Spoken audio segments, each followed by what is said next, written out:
O conceito do primeiro, em termos de primogênito e primícias, aparece com frequência nas Escrituras.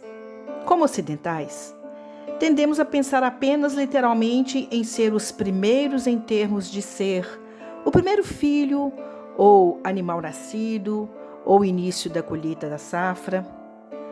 Mas compreender o significado do primeiro, do pensamento hebraico, aumentará muito nossa apreciação do que lemos nas Escrituras.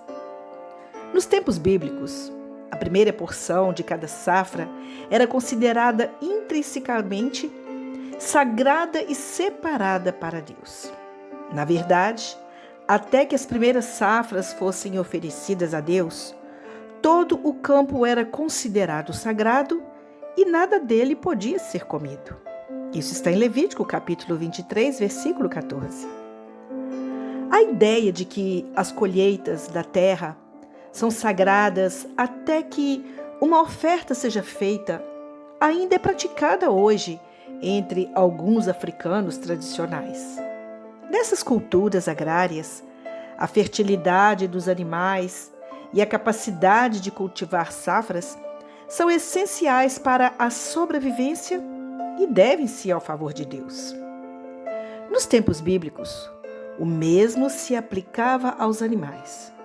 O primeiro macho nascido da mãe era separado para ser entregue a Deus, por gratidão, por ter dado a capacidade de produzir, confiando que mais tarde abençoaria com mais.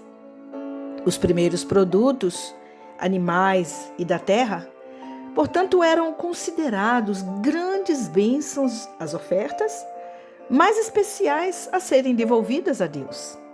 É por isso que Provérbios 3 diz: honra ao Senhor com os teus bens, com as primícias de todas as tuas colheitas. Então, seus celeiros ficarão cheios a ponto de transbordar, e suas cubas ficarão cheias de vinho novo. Provérbios 3, versículo 9 e 10. Se quisermos aplicar isso a nossas próprias vidas, significa que devemos presumir que o primeiro e o melhor de tudo que temos é uma bênção especial de Deus e algo que devemos oferecer a Ele. Ele nos deu nossos relacionamentos, nossa família, nosso tempo, nosso trabalho e nosso dinheiro.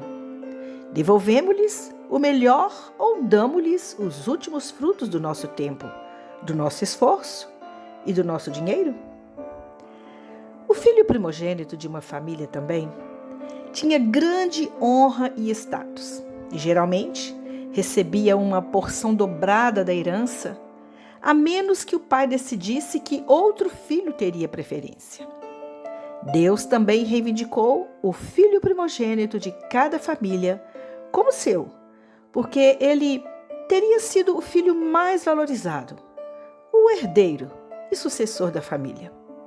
Os outros filhos da família tratariam o primogênito com honra e respeito especiais, refletindo sua condição de sucessor do patriarca da família. Por causa desse favor especial que foi dado ao primogênito, o termo primogênito poderia significar mais exaltado, ou mais próximo no relacionamento, ou proeminente em status, mesmo que não fosse literalmente falar sobre algo que realmente veio primeiro. Por exemplo, nós podemos ler o Salmo 98, que diz: encontrei Davi meu servo, com meu óleo sagrado eu o ungi. Ele me chamará, tu és meu Pai, meu Deus, a rocha, meu Salvador. Também o designarei meu primogênito, o mais exaltado dos reis da terra. Davi era o mais jovem de sua família, e Deus passou por seus outros irmãos para escolhê-lo como rei. Quando Deus disse que o nomearia o primogênito, ele não queria dizer que ele seria o primeiro antes de qualquer outra coisa na sequência, mas que Davi seria proeminente em favor e status. Outro exemplo disso é em Êxodo, quando Deus falou metaforicamente de Israel como seu filho primogênito. Deus disse a Moisés: então diga ao faraó, assim diz o Senhor, Israel é meu filho primogênito. E eu lhe disse, deixa ir meu filho para que me adore. Mas você se recusou a deixá-lo ir, então matarei o teu filho primogênito. Mais uma vez, o termo primogênito significa relacionamento mais próximo. Israel é a propriedade preciosa de Deus, sua nação especialmente designada para se relacionar com Ele. Uma outra generalização no pensamento hebraico era que o primeiro de tudo era uma representação do todo. Adão foi o primeiro humano, então ele foi o representante de toda a raça humana. Da mesma forma, os amalequitas foram os primeiros inimigos a atacar Israel. Então, no pensamento hebraico, eles são vistos como representantes de todos os inimigos de Israel. Frequentemente na Bíblia, o nome do pai de uma tribo era usado de forma intercambiável com a própria tribo. Por exemplo, em Amós 6,6 diz: você bebe vinho com taças e usa as melhores loções, mas não se aflige com a ruína de José. Usar o nome de José era uma referência às tribos que vieram de José, Efraim e Manassés, as maiores tribos do norte que foram destruídas pela Síria. O pai deles, José, os representava como um todo. Então, o profeta era falado sobre lamentar e destruição das tribos de Efraim e Manassés. No Novo Testamento, vemos Paulo usando a lógica do primeiro, representando o todo sobre Yeshua. Em 1 Coríntios 15:20 diz: mas Yeshua realmente ressuscitou dos mortos, as primícias dos que dormem, visto que a morte veio por um homem, e a ressurreição dos mortos também veio por um homem. Pois assim, como em Adão todos morrem, em Yeshua todos serão vivificados. Mas cada um por sua vez. Yeshua as primícias. Então, quando ele vier, aqueles que pertencem a ele. Adão era o representante da humanidade. E porque ele morreu, todos nós morreremos. Yeshua é o representante de todos os que estão em seu reino. E uma vez que ele ressuscitou, todos nós ressuscitaremos. Ele é as primícias, a promessa da colheita que virá. Ele não é apenas representante de todos porque foi o primeiro. Ele é supremo sobre todos porque é o primeiro. Encontramos algo semelhante em Colossenses. Ele é a imagem do Deus invisível, o primogênito de toda a criação.